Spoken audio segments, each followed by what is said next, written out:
Yes, ladies and gentlemen, I'm Jack Farmer here with Wrestling Inc., and I'm being joined by none other than the NWA World Champion Kamille ahead of her big fight against the Crush, Natalia Markova at NWA 75 at the Chase Park Plaza, August 26th.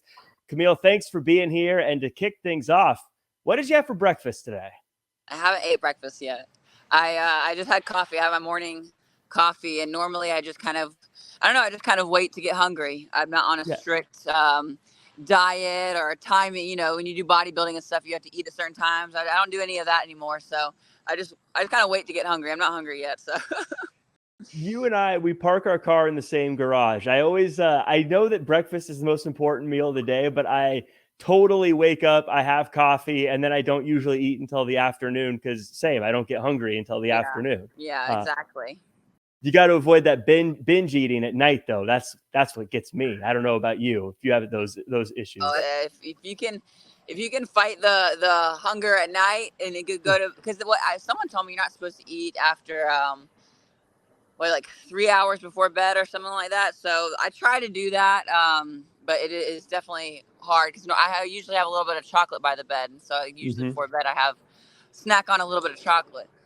Yeah, I have a vicious sweet tooth, so yeah. I know how that goes. But I want to talk about what we talked about right at the top. I want to get into the headline here, and that is that you have a massive match coming up, NWA 75 world title on the line against Natalia Markova.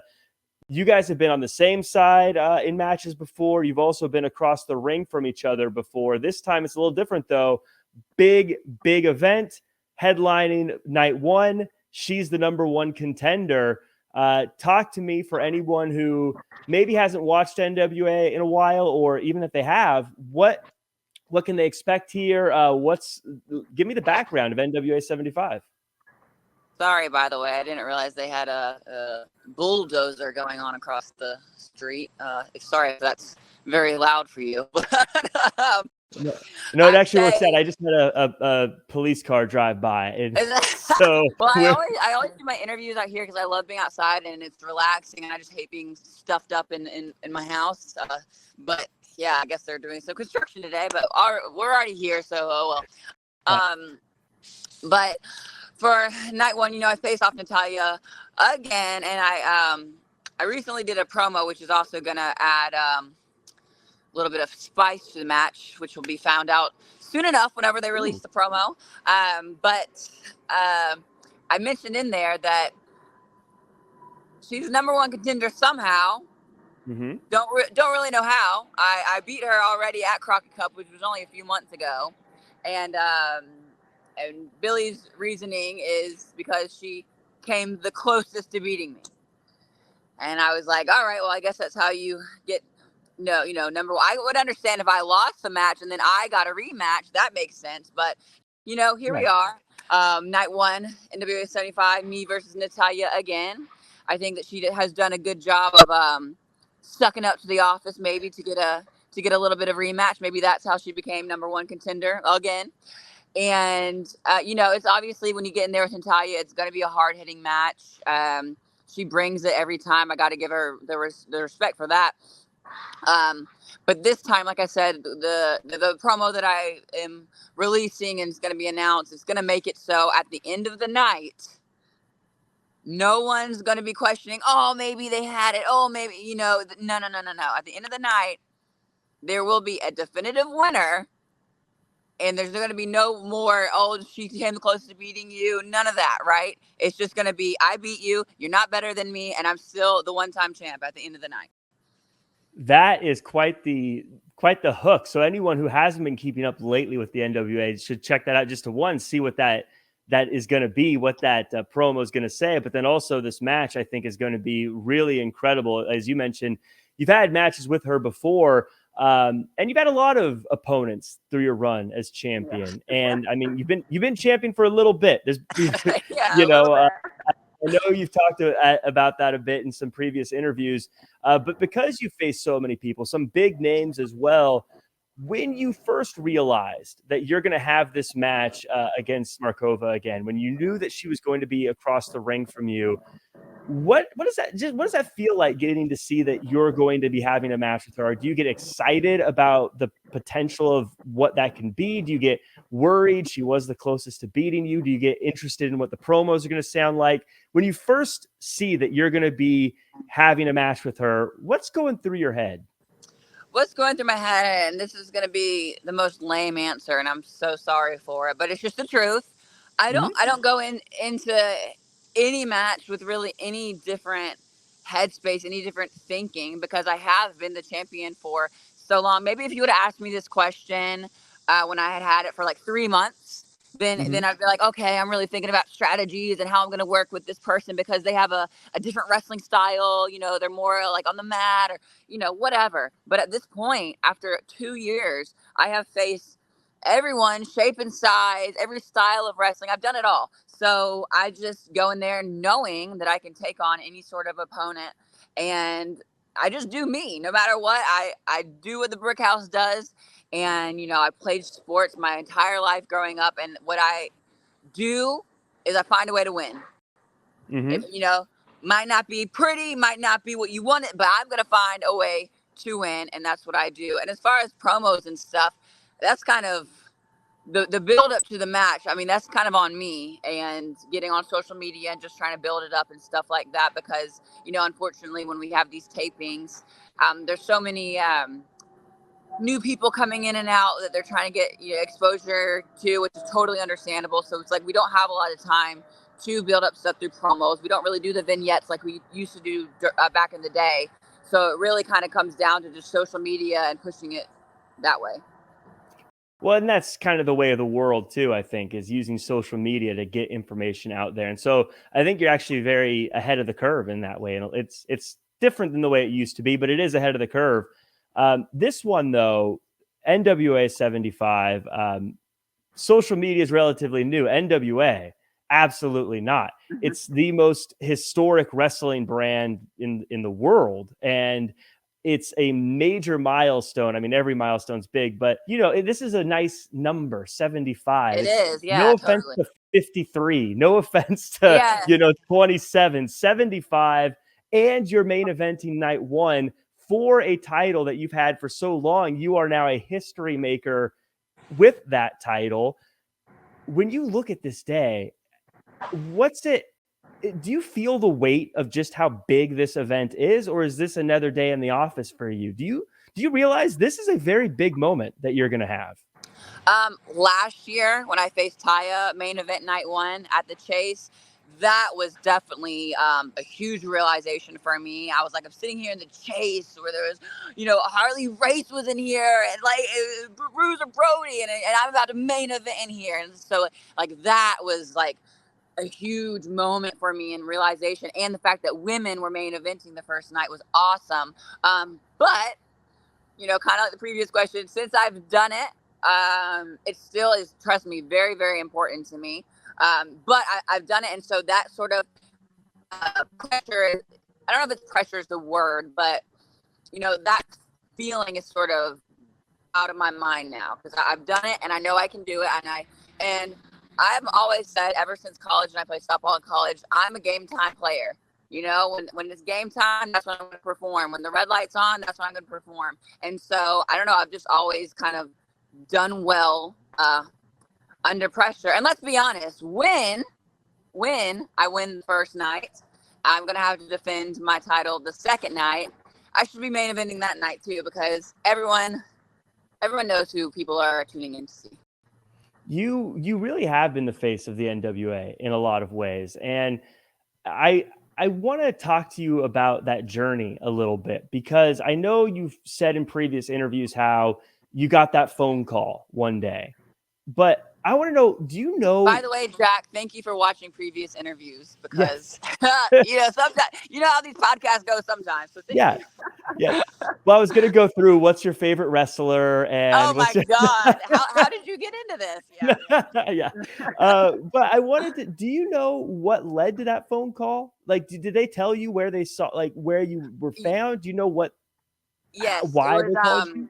Dave Lagana, when I was living in Florida, Dave always kept an eye out for new talent because it's just like, you know, of course, everyone loves the legends and people that you can bring in, but you know, what's cooler than starting someone from scratch, starting someone from fresh. So he always had a eye out for new talent, and he had kind of kept up with what I had done on the indies. And then, you know, like I've said, I was kind of disenchanted with wrestling for a while. So I was out of it, and it just happened to be the right timing, because when he messaged me about the opportunity to come in at NWA 70 as Nick Aldis's policy, I was missing it a bit.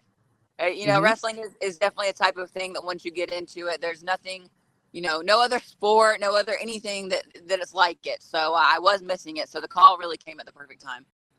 Well, and you had mentioned that, you know, you're the insurance policy for Nick Aldis. And you had mentioned in another interview, and I think it was Denise Salcedo. I should have written it down in my notes here. I apologize. But you had mentioned that you weren't even sure if this was just going to be a one-off thing. You didn't realize that it was going to be a big thing. Because of that, I'm curious, do you know what you did that made them want to keep you on long-term? And do you have advice for people who, in this world where a lot of people get one-offs now in different places, any advice for them on how to stand out and maybe how they can take advantage of that the way you did?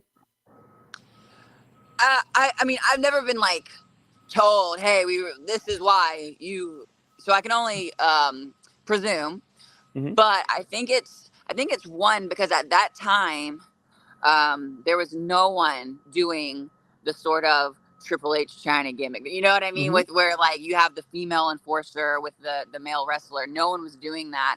And this might sound vain, I don't know, but I just think that my look and my presence was very interesting. And like at that time too, there wasn't a lot of, whereas now like I don't know what happened in the past, you know, 5 years, but now like tons of girls are like muscly and in shape, but I feel like around then there wasn't a ton. There really wasn't. And so it was just something different. I think, and like that would be my advice to anyone.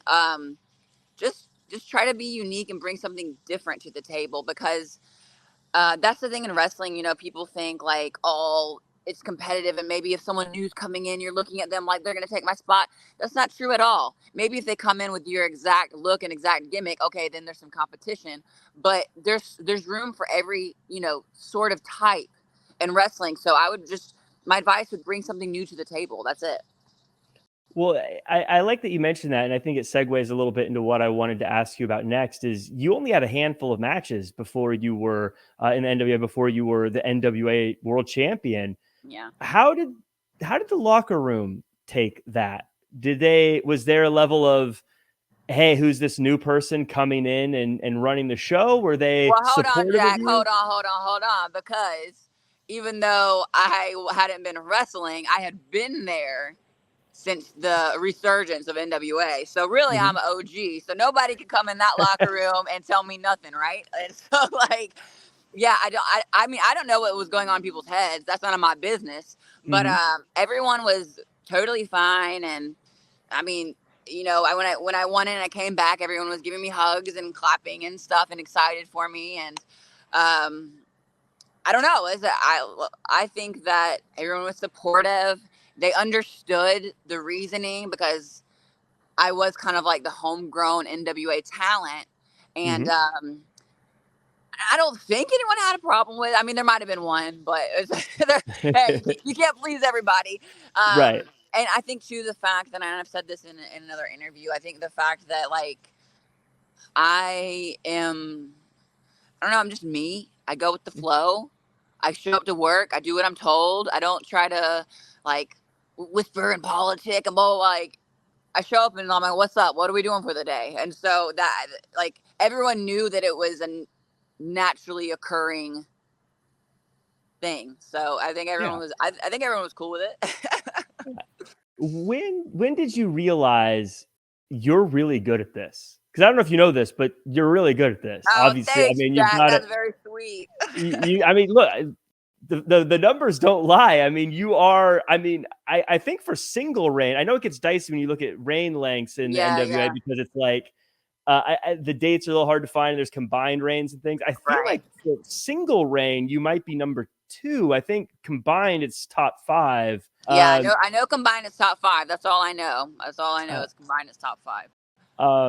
And so, like, when did you realize, because everyone has imposter syndrome, everyone has that, like, what's going on?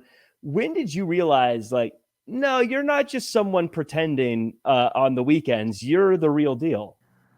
Let me really get a good thought. So I'm going to be silent for a second because I need to really think about this for a moment.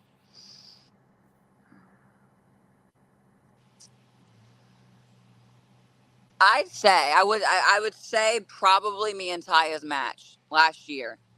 I'd been the champion for about a year at that point. I had put on lots of pay-per-view matches, defended my title, not only with the NWA, but like on the indies.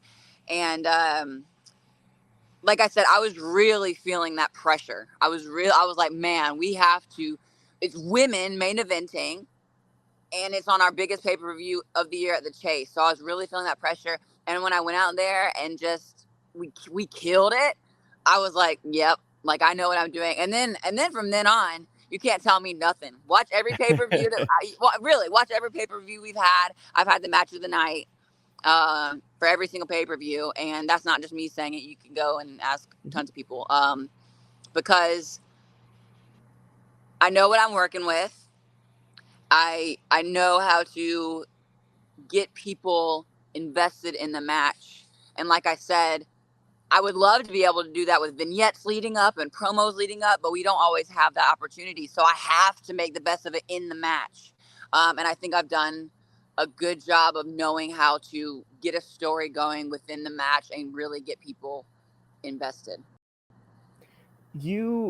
Again, we've talked about the history of what's coming and what you're doing right now.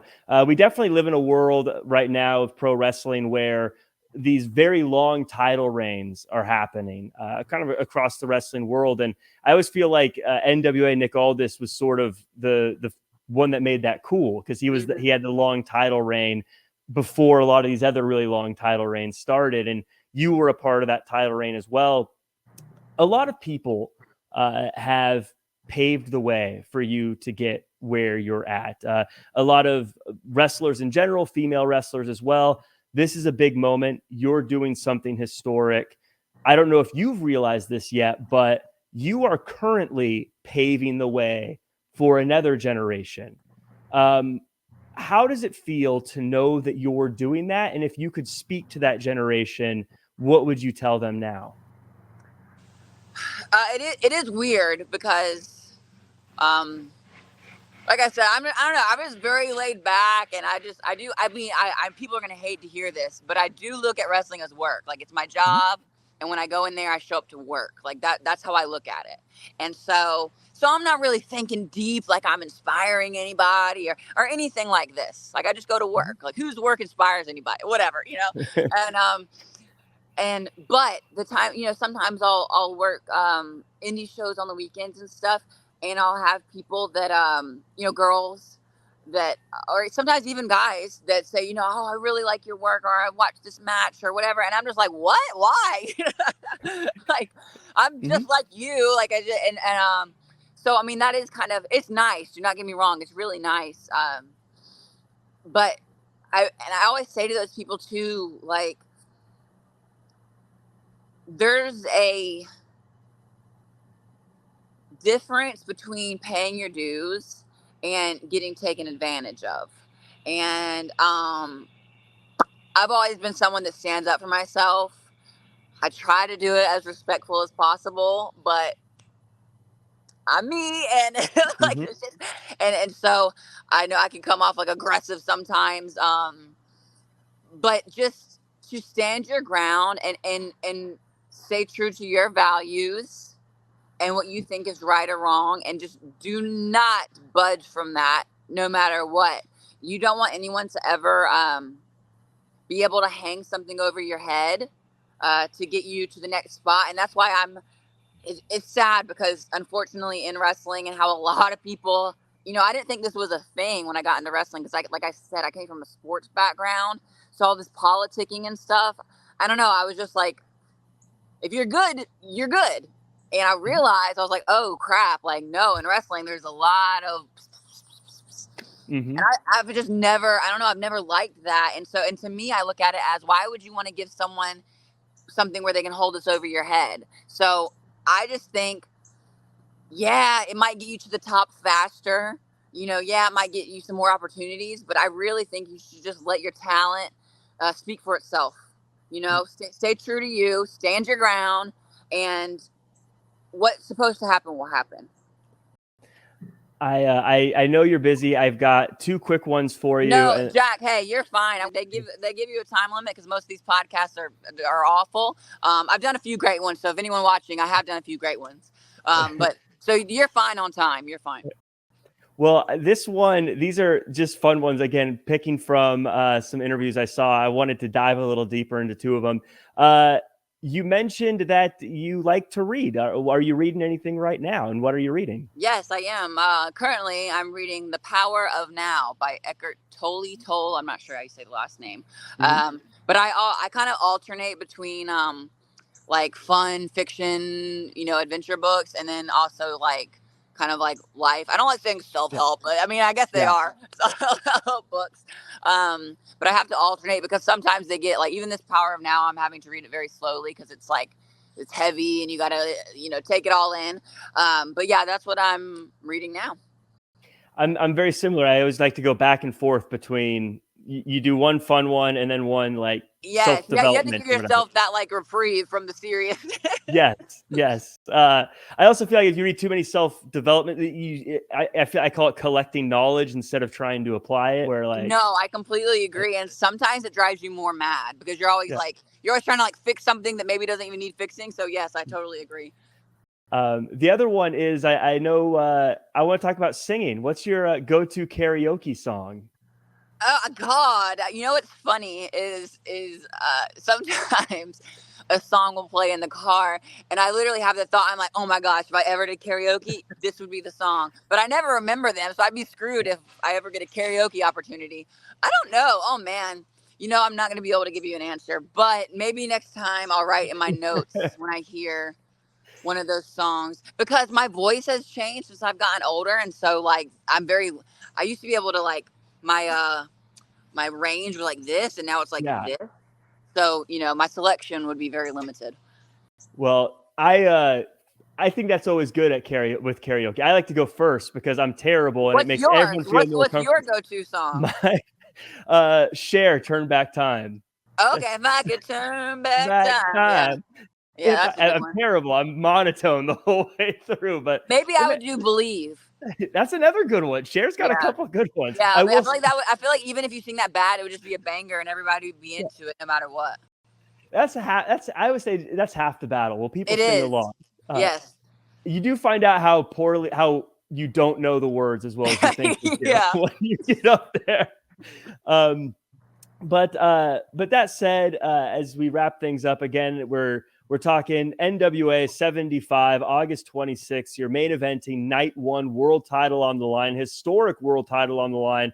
I think if people love you, they're going to want to see you continue this reign and make more history. If people don't like you, this might be their chance to see it all come crashing down. There you go. It's a win-win. It's a win-win.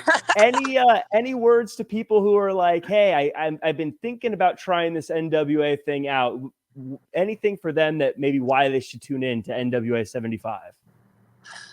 I'll say what I always say, and that's, I can't speak on the men's matches because truthfully, I don't even watch a lot of them. I watch my husband. That's about it. But I watch all the women's matches, and they are always entertaining. So if you don't tune in for anything else, tune in for the women, because we lay it out all on the table and pour our hearts out to entertain you guys. And so, I mean, that there is worth the cost alone of the pay-per-view. That says it. I'm excited for it. I've been looking forward to this one for a while. Like I said, it's not just any anniversary. It's a nice, clean number. It's a good number. So definitely worth checking that out. Kamille, thank you so much for your time. Thank you. Appreciate it.